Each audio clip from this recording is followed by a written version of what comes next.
여러분은 고구마 좋아하시나요? 저는 참 좋아하는데요. 마침 이제 길거리를 돌아다니다 보면 고구마를 파는 곳이 보이는 것 같더라고요.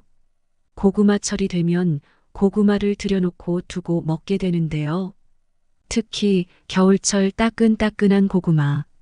먹다 보면 몸도 따뜻해져서 좋더라고요. 저는 보통 고구마를 구워서 먹곤 하는데요. 달콤한 맛에 여름에도 가끔 먹곤 합니다. 포만감도 있고 피부도 좋아진다고 하더라고요. 여러분은 이 고구마 어떻게 먹고 계신가요? 평소 즐겨 먹는 고구마. 각종 병도 예방해줘서 건강식이 따로 없는데요. 그리고 나이 들수록 몸에 더더욱 좋다는 채소와 과일. 어떤 효능이 있는지 알고 어떻게 먹으면 더 효과가 좋은지 알면 제대로 섭취할 수 있지요. 또 우리가 음식을 잘못 먹었다가 탈이 나는 경우도 많잖아요. 그래서 뭔가를 먹더라도 주의해야 할 점은 꼭 숙지하여 먹어야 하는 것 같아요. 오늘은 고구마의 효능과 자연에서 나는 먹거리에 대한 책 고구마가 내 몸을 살린다를 통해 구체적인 방법들을 알아보도록 하겠습니다. 개인의 체질이 다르듯이 각각 어떻게 먹어야 할지 원리를 잘 설명해 준 책인데요. 그래서 건강은 물론 노화 방지, 다이어트 효과까지 잘 알 수 있어서 좋았습니다. 영상을 끝까지 시청하셔서 여러분의 개인에 맞는 섭취법을 알아가셨으면 좋겠습니다. 듣기 전 구독과 좋아요, 알림 설정은 큰 힘이 됩니다. 내 몸을 살리는 고구마의 진실. 고구마를 먹으면 어떤 점이 좋을까? 첫째, 대장암, 폐암 등 암을 예방할 수 있다. 고구마를 하루에 반 개씩 규칙적으로 먹는 것만으로도 대장암과 폐암 등 암을 예방할 수 있다. 도쿄대학교의 과학연구소는 고구마의 발암 억제율은 98.7%, 당근, 단호박 등 항암 효과가 있는 채소 82종 가운데 1위라고 발표했다. 이처럼 고구마가 항암 효과가 있는 이유는 고구마에 함유된 베타카로틴과 글루타치온 성분 때문이다. 이 성분은 몸이 산성화되는 것을 막아주고 항암 작용을 돕는다. 둘째, 고혈압병, 뇌졸중 등 성인병을 예방할 수 있다. 2008년 11월 20일 KBS 생로병사의 비밀에서는 고구마가 혈압과 혈당을 낮춘다는 내용을 방영했다. 고구마의 혈압 조절 효과는 고구마에 함유된 안토시아닌 성분 때문이다. 안토시아닌은 동맥 경화와 노화 방지에도 효과가 있다. 안토시아닌 성분은 고구마 껍질에 많이 들어있기 때문에 고구마를 먹을 때는 껍질째 먹는 것이 좋다. 또한 고구마에는 칼륨 성분이 많아 몸속에 남아있는 나트륨을 소변과 함께 배출하여 고혈압 등 성인병을 예방하고 뇌졸중을 막는다. 그뿐 아니라 몸의 나쁜 점일도 콜레스테롤을 배출하는 능력이 매우 뛰어나 혈중 콜레스테롤의 농도를 정상으로 유지하며 식후 혈당치가 급격히 올라가는 것을 완화하는 등 당뇨병 예방에도 효과적이다. 이러한 효과에 대해 2004년 미국 당뇨학회지는 고구마가 제2형 당뇨에서 혈당을 조절한다고 발표하기도 했다. 셋째, 변비 치료에 효과적이다. 고구마를 자를 때 우윳빛 액체가 나오는 것을 본 적이 있을 것이다. 이것을 얄라핀이라고 하는데 변을 무르게 해줘서 변비 해소에 도움을 준다. 그뿐만 아니라 고구마에는 풍부한 식물성 섬유가 함유되어 있어 대장 운동을 활발하게 하고 장 속의 이로운 세균을 늘려 배설을 촉진한다. 따라서 고구마를 꾸준히 먹으면 대장, 직장 등의 활동이 원활해져 숙변이 제거되고 주근깨나 기미 개선에도 효과가 있다. 넷째, 야맹증 및 시력 회복에 도움이 된다. 고구마에는 눈에 좋은 영양소로 알려진 카로틴이 함유되어 있어 고구마를 꾸준히 먹으면 야맹증을 치료하고 시력이 떨어지는 것을 막을 수 있다. 다섯째, 피로 회복에 좋다. 고구마에는 비타민의 집합체라고 해도 될 만큼 비타민이 전부 들어있다. 당질의 분해를 도와 피로 회복에 도움을 주는 비타민 B1, B2, C를 비롯하여 젊어지는 비타민으로 널리 알려진 비타민 E가 고구마에 많이 함유되어 있다. 특히 고구마의 비타민 C는 전분 사이사이에 들어있어 조리를 해도 70에서 80%가량 남기 때문에 익혀 먹어도 효과를 볼 수 있다. 고구마의 신비한 힘. 항암 효과가 탁월한 고구마. 10여 년 전 사람들에게 고구마를 껍질째 먹으라고 말하기 시작했을 때 내 말을 따르는 사람도 있었고 따르지 않는 사람들도 많았다. 그 후 많은 사람들이 고구마를 껍질째 먹어본 후 다른 사람들의 말처럼 고구마의 효력을 알게 되었다. 그러면서 고구마를 통해 몸에 있는 독을 배출하는 방법에 고구마 식사를 하는 사람들이 갈수록 많아졌다. 예상과 달리 많은 사람들이 고구마의 효력을 인정하고 먹는 것을 보니 매우 기쁘다. 50대를 넘어가는 사람들에게는 고구마는 일종의 애증의 대상이다. 모든 것이 부족하고 먹을 것이 없어 굶어야 했던 그 시절에 말린 고구마로 허기를 채운 기억 때문이다. 고구마는 그때의 힘들었던 세월을 생각나게 한다. 모든 것이 풍요로운 지금은 먹고 싶은 것을 마음대로 먹을 수 있지만 가끔가다 힘들었던 시절에 먹던 고구마 밥이나 죽을 그리워하기도 한다. 고구마에 관심을 갖기 시작하면서 고구마에 대한 사람들의 이런 마음을 알게 되었다. 내 자신의 경험과 각종 연구자료를 통해서 고구마가 가지고 있는 신비함을 점점 깨달았다. 고구마는 대자연이 인간에게 준 위대한 선물이다. 고구마는 전분을 포함한 모든 양분을 함유할 뿐만 아니라 동시에 배변과 대사, 그리고 미세 혈관에 있는 모든 노폐물을 청소하는데 도움이 되는 섬유질이 풍부하게 들어있다.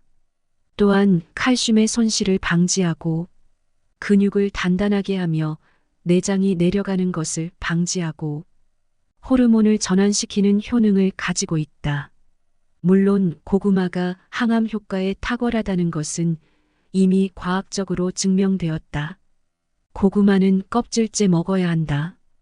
고구마를 껍질째 먹으라고 하면 많은 사람들이 고구마를 껍질째 먹어요? 껍질을 먹을 수 있어요? 라고 믿지 못하겠다는 듯 되묻는다. 고구마 껍질이 알칼리성이기 때문에 사람의 체질을 알칼리성이 중성 혹은 약산성으로 조절하는데 많은 도움을 주고 병을 예방한다고 말해야 비로소 사람들은 일단 껍질째 먹어보겠다고 한다. 재미있는 것은 처음에 놀랐던 사람들이 일주일 후에 다시 만나면 다시는 그와 같은 질문을 하지 않는다. 왜냐하면 이미 그들은 고구마를 껍질째 먹어야 한다는 사실과 함께 고구마 껍질을 벗기고 먹는 것은 단지 습관에 불과하다는 것을 알았기 때문이다. 일단 고구마를 껍질째 먹기 시작하면 금방 익숙해질 것이고 껍질째 먹는 것도 또 다른 묘한 맛이 있다는 것을 알게 된다. 이제는 많은 사람들이 고구마의 중요성을 알고 고구마를 껍질째 먹어야 한다는 것도 안다. 하지만 안타깝게도 대부분 사람들이 고구마가 몸에 좋다는 것을 알면서도 고구마를 언제 어떻게 먹어야 하는지 제대로 알지 못한다. 그렇기 때문에 고구마의 효능을 제대로 보지 못할 뿐만 아니라 오히려 먹지 않는 것보다 몸에 해를 주는 경우가 많다. 12시 이후에는 고구마를 먹지 말아야 한다. 일반적으로 고구마를 먹을 때도 자연의 생활 방식에 따라야 한다. 오전 6시 30분 전에 고구마 식사를 끝내고 7시 전에 배변을 봐야 작은 창자가 고구마의 효능을 90% 흡수할 수 있다. 특히 암 환자나 중환자들이 고구마 식사를 통하여 병을 고치길 원한다면 반드시 6시 30분 전에 고구마 식사를 끝내고 7시 전에 배변을 끝내야 한다. 보통 사람들이 만약 6시 30분 전에 식사를 할 수 없다면 정오 12시 전까지는 고구마를 먹어야 한다. 왜냐하면 12시가 지나면 신체의 신진대사 기능이 떨어지기 때문에 고구마에 있는 당이 쉽게 누적된다. 그런 이유로 12시 이후에는 고구마를 먹지 말아야 한다. 특히 당뇨병이나 류머티즘에 있는 사람들은 더더욱 12시 이후에는 고구마를 먹지 말아야 하며 또한 매일 100g 이상의 고구마를 먹지 않도록 해야 한다. 그리고 식사 후 1시간 이내에 잠을 자지 않도록 주의한다. 고구마를 익히는 방법 또한 자연윤례에 부합해야 한다. 여름에는 날씨가 무덥기 때문에 고구마는 쪄서 먹도록 하며 겨울에는 날씨가 춥기 때문에 쪄 먹는 것 이외에 각자 입맛에 맞게 구워 먹어도 괜찮다. 그러나 고구마를 밥과 같이 찌지 않도록 한다. 고구마를 밥과 같이 찔 때 고구마에 있는 당분이 따뜻한 밥으로 침투하여 밥의 부패를 촉진시키기 때문이다. 독을 배출하는 효과가 있는 고구마 아침 식사. 그렇다면 고구마를 아침에 먹을 때 어떻게 해야 할까? 첫 번째로 고구마와 밥의 비율은 2대1이어야 한다. 대략 고구마 2조각이면 밥 1숟가락의 비율이다. 건강한 사람은 고구마와 밥의 비율을 1대1로 하고 아픈 사람이나 중환자는 2대1로 한다. 고구마는 체질에 상관없이 모두 먹을 수 있다. 간혹 체질에 따라 붉은 반점이 생기는 경우도 있는데 이는 배독 작용이 일어난 결과이므로 염려하지 않아도 된다. 또 야채 2개와 과일 1개를 준비한다. 두 번째로 체질이 차가운 사람은 생 야채를 주메뉴로 먹지 말고 뿌리줄기 곧 열매의 순으로 먹는다. 몸이 비교적 찬 사람들은 잎사귀 야채를 먹지 않아도 된다. 만약 야채 2개, 과일 1개를 준비할 수 없다면 야채 하나와 과일 하나로 대체할 수 있다. 단 과일 2개와 야채 하나를 먹는 것은 그만둔다. 세 번째로 중환자는 반드시 6시 30분 전에 아침 식사를 끝내고 7시 전에는 배변을 끝내야 한다. 네 번째로 만약 밥을 먹기 싫어한다면 쌀 제품으로 대신할 수 있다. 예를 들어 쌀로 만들어진 쌀국수, 떡국 같은 것도 괜찮다. 하지만 죽은 먹지 않도록 한다. 죽은 쉽게 삼킬 수 있기 때문에 음식물을 씹는 동작을 줄이고 결국 치매 분비를 감소시켜 노화를 촉진시킨다. 고구마 식사에 대한 질의응답. 고구마 식사란 자연윤례에서 말하는 아침 식사를 말한다. 고구마 밥 그리고 채소 2가지와 과일 1가지를 곁들여서 아침에 먹는 것이다. 이때 고구마의 양은 100g 정도로 하되 병이 있는 분은 고구마의 양을 2배로 늘려야 한다. 밥량은 고구마를 먹기 때문에 평소의 절반 정도를 먹는다. 그렇다면 채소와 과일은 어느 정도 먹어야 할까? 본인의 평소 양껏 먹되 위에 부담이 되지 않게 하는 것이 중요하다. 그리고 고구마만으로 아침을 먹지 말고 밥과 채소, 과일 등을 함께 먹는 것이 효과가 좋다. 고구마를 어떻게 먹어야 할까? 고구마는 쪄서 껍질째 먹어야 한다. 왜냐하면 고구마의 껍질은 알칼리성이고 고구마 속은 산성이기 때문이다.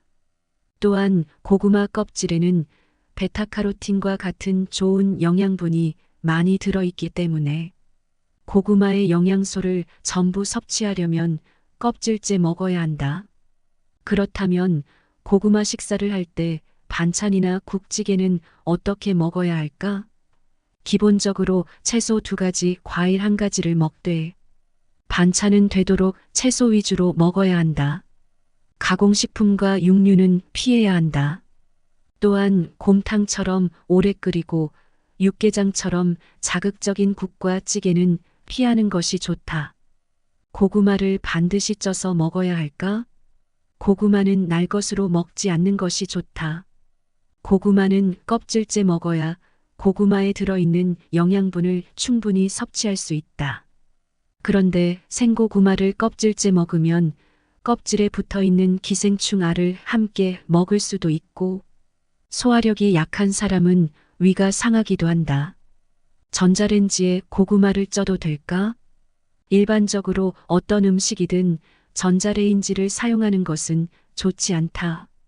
전자파가 음식의 영양소를 파괴하기 때문이다. 물론 고구마를 매일 쪄서 먹는 게 쉬운 일은 아니겠지만 가족과 자신의 평생 건강을 위해서 해보는 것도 좋다. 고구마는 체질과 상관없을까? 한의학에서는 체질에 따라 음식을 가려 먹어야 한다고 말한다.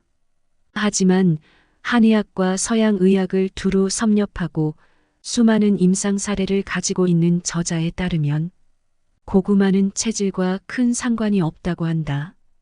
또한 고구마에 들어있는 식이섬유와 베타카로틴 같은 물질의 효능 역시 체질과 큰 관계가 없다. 그렇다면 당뇨가 있는데 고구마를 먹어도 괜찮을까? 당뇨병 환자는 조금 주의해서 먹어야 한다. 고구마를 100g이나 어린이 주먹 크기로 먹어야 한다. 왜냐하면 고구마의 당성분이 몸에 누적될 수 있기 때문이다.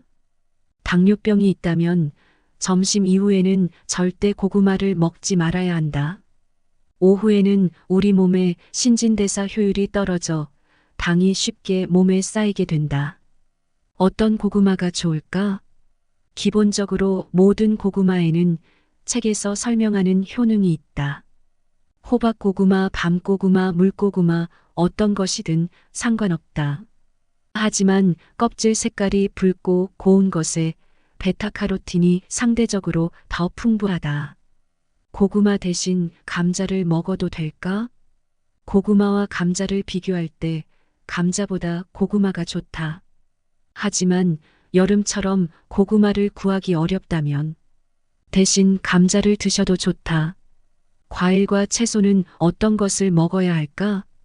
제철에 나는 과일과 채소를 먹는 것이 좋고 되도록 색이 진한 것이 좋다. 야채와 과일 먹어야 할 것과 먹지 말아야 할 것. 과일 껍질은 알칼리성이기 때문에 몸의 산성과 알칼리성 수치를 조절해 준다. 과일은 껍질째 먹도록 한다. 특히 산성 체질은 더욱 과일 껍질을 먹어야 한다. 야채는 익히지 말고 생으로 먹도록 한다. 생야채는 알칼리성인데 그것을 익히게 되면 야채 안에 있던 알칼리성이 중성이나 약한 산성으로 변한다. 그러므로 몸에 열이 많은 사람들은 익힌 야채보다 생야채가 더 적합하다. 잎이 많은 야채들은 대부분 차갑기 때문에 몸이 차가운 체질인 사람들은 피해야 한다. 이들은 되도록 뿌리줄기, 과일, 그리고 꽃 등을 주로 먹도록 한다. 몸에 열이 많은 사람들은 참외, 수박, 호박 그리고 오이와 같은 과종류 야채와 과일을 먹도록 한다. 특히 여름에 이런 종류의 과일과 야채는 몸에 열을 내리고 더위를 가시게 한다. 그런데 이때 야채와 과일도 잘 알고 먹어야 한다. 암 환자나 중병 환자가 야채를 선택할 때 가지 죽순, 호박, 토란 등과 같은 야채와 망고, 용안, 라이치, 두리안과 같은 과일을 삼가라. 기혈이 막힌 종양 환자에게는 버섯 종류, 콩나물 그리고 숙주나물과 같이 빛을 받지 않고 음지에서 자란 야채들은 적합하지 않다. 정서적으로 불안정한 사람들은 파, 생강, 마늘, 그리고 고추와 같은 자극성 있는 음식은 피하라. 완전히 발육되지 않은 것들은 먹지 말라. 완전히 발육되지 않은 배추의 독성은 코브라의 독보다 더 무섭다라는 대만 속담이 있다. 완전히 발육되지 않은 파파야, 푸성기 채소 묘종치어. 그리고 중국인들이 좋아하는 새끼 돼지 같은 것들은 자연 윤례에 위반되는 것이기 때문에 되도록 먹지 않도록 한다. 잘 돼도 음식 때문이고 못 돼도 음식 때문이다.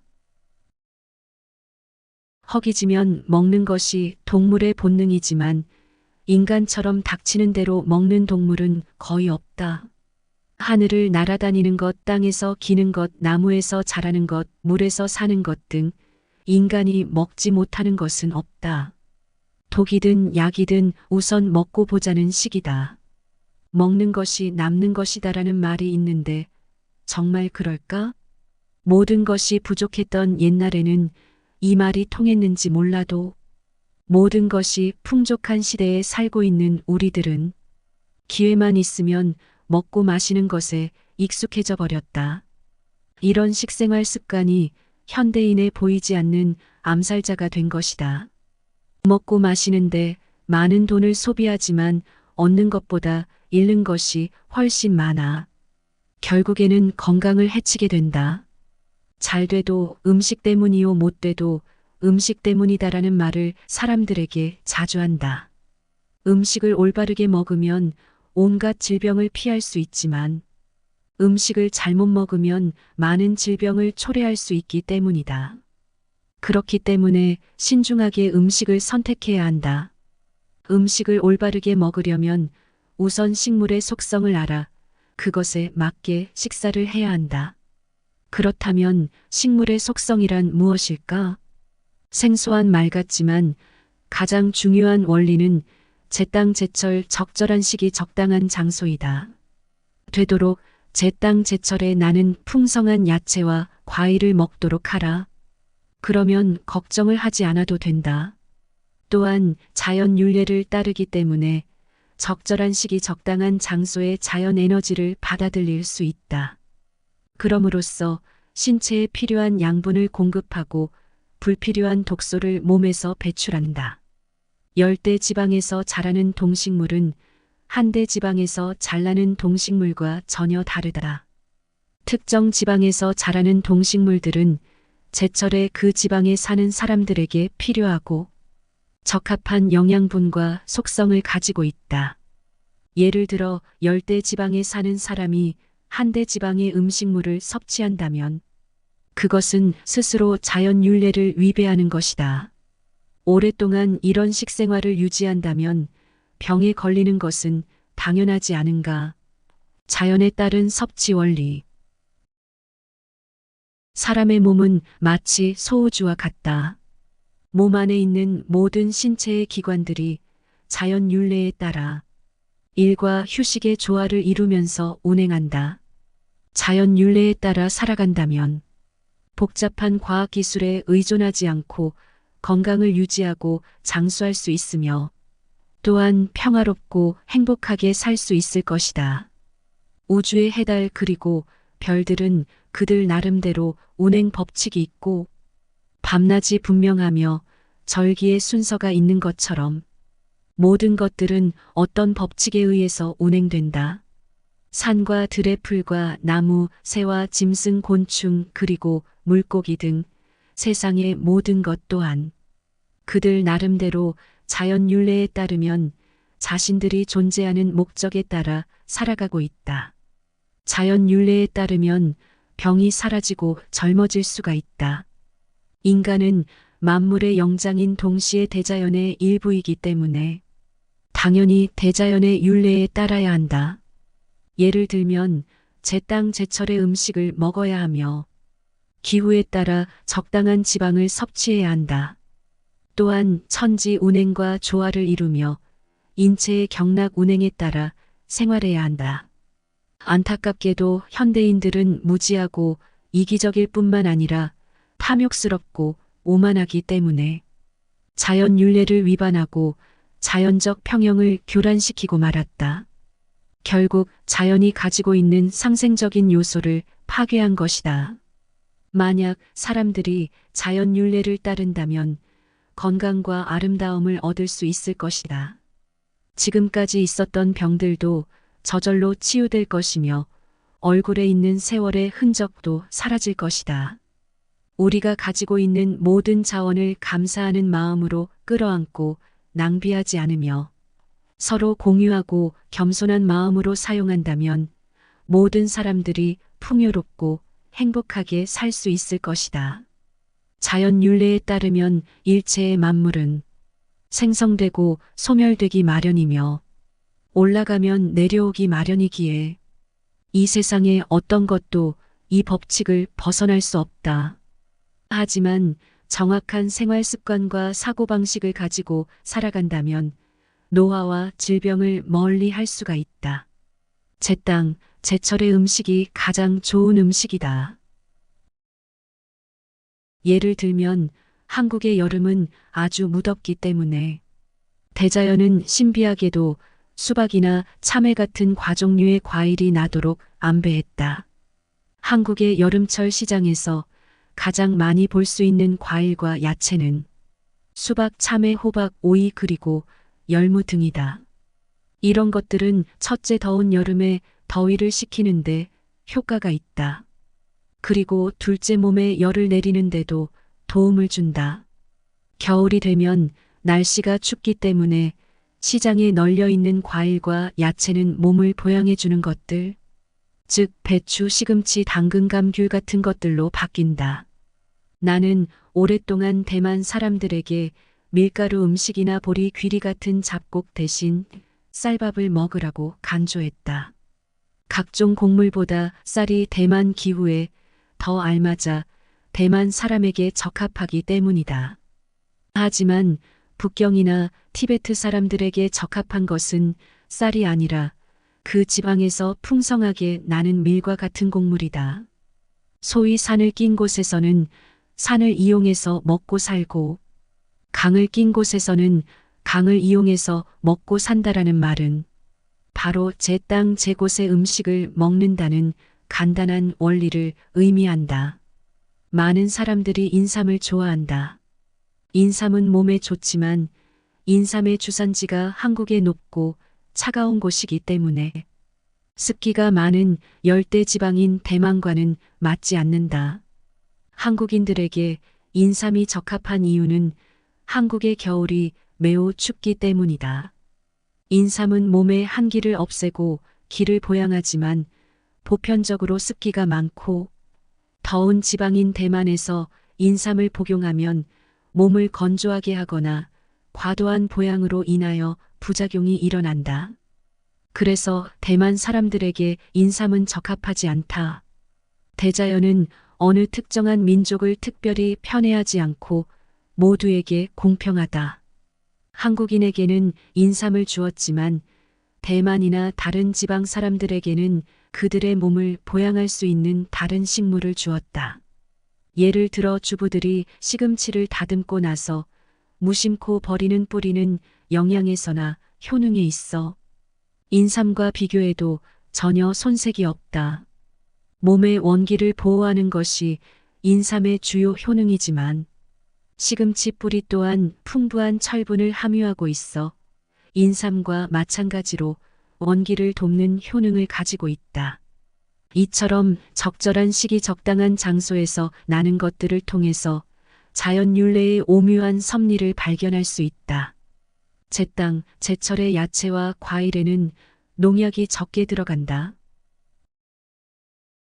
농업 기술의 발전으로 인하여 각종 야채와 과일들을 사시사철 살 수 있다.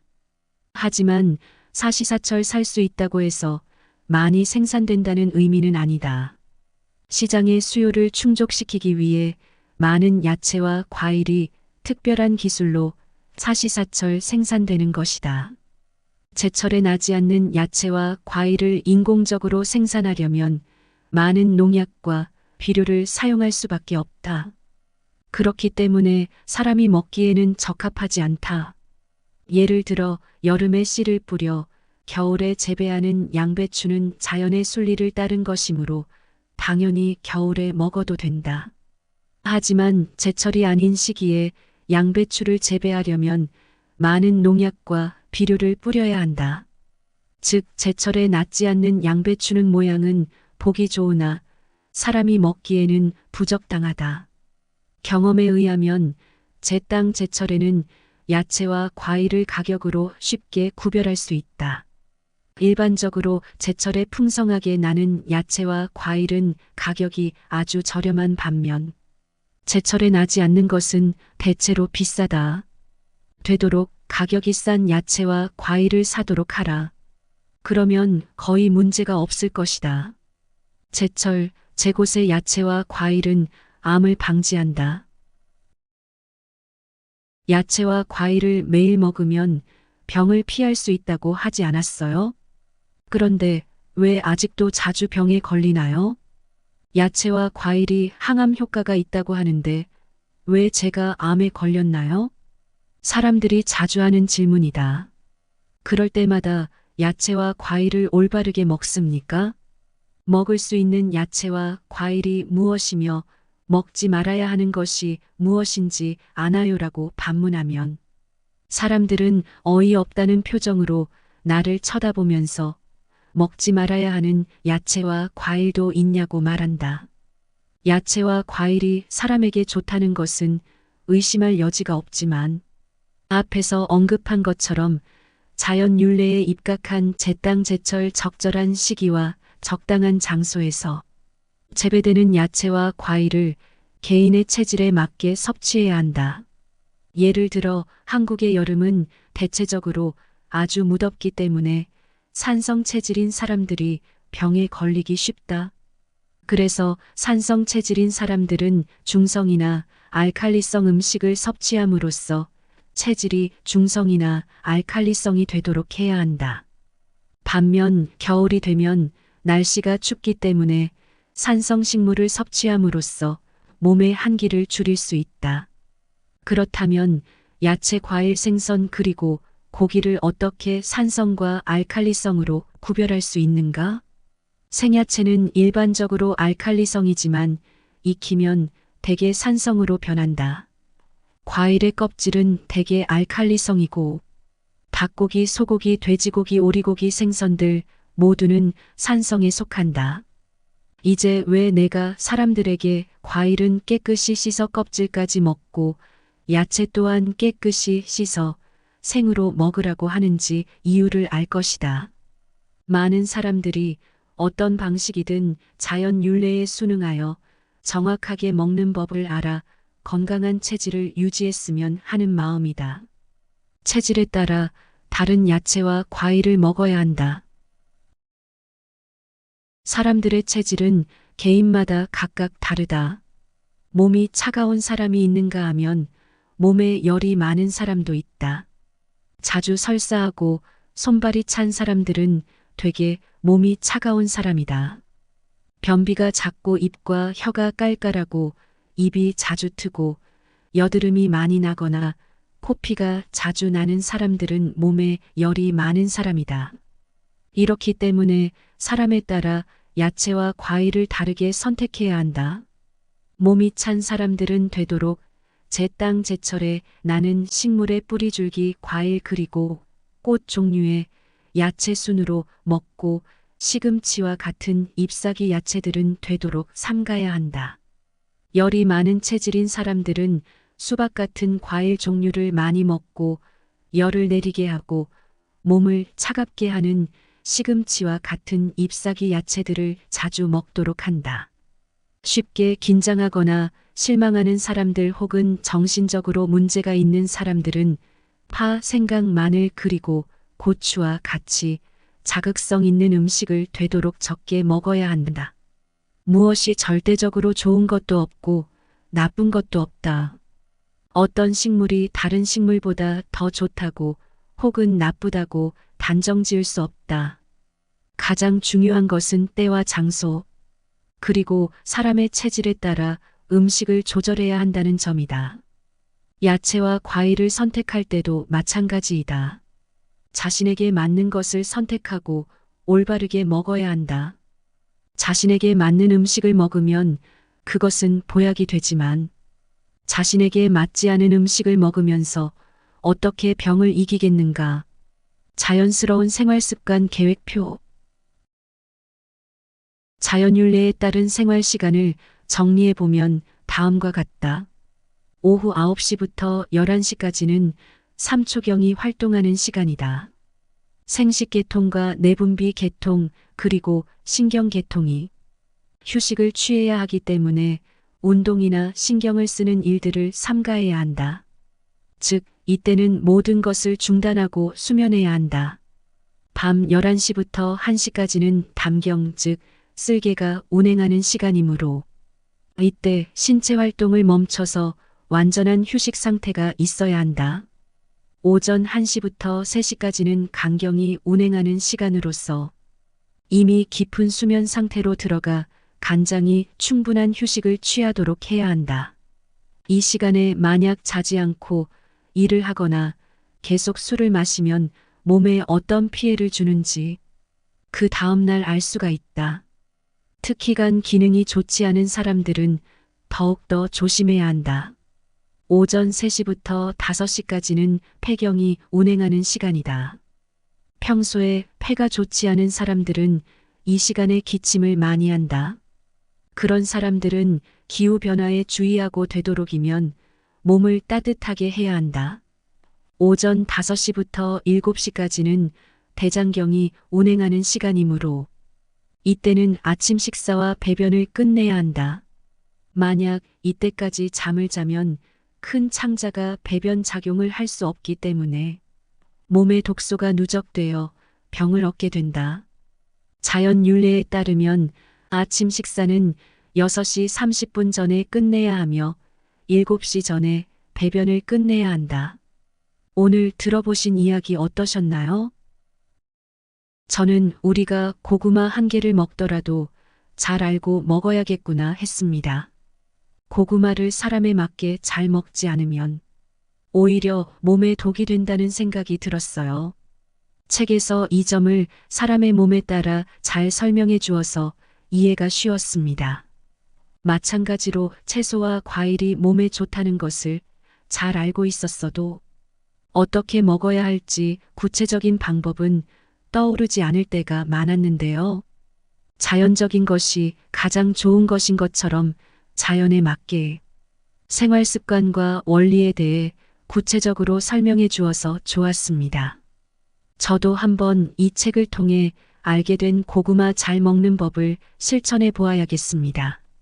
여러분들도 건강을 챙기셔서 풍요로운 삶을 누리시길 바라겠습니다. 지금까지 책 속의 지혜, 인생길잡이였습니다. 여러분의 구독과 좋아요, 알림 설정은 영상 제작에 큰 힘이 됩니다.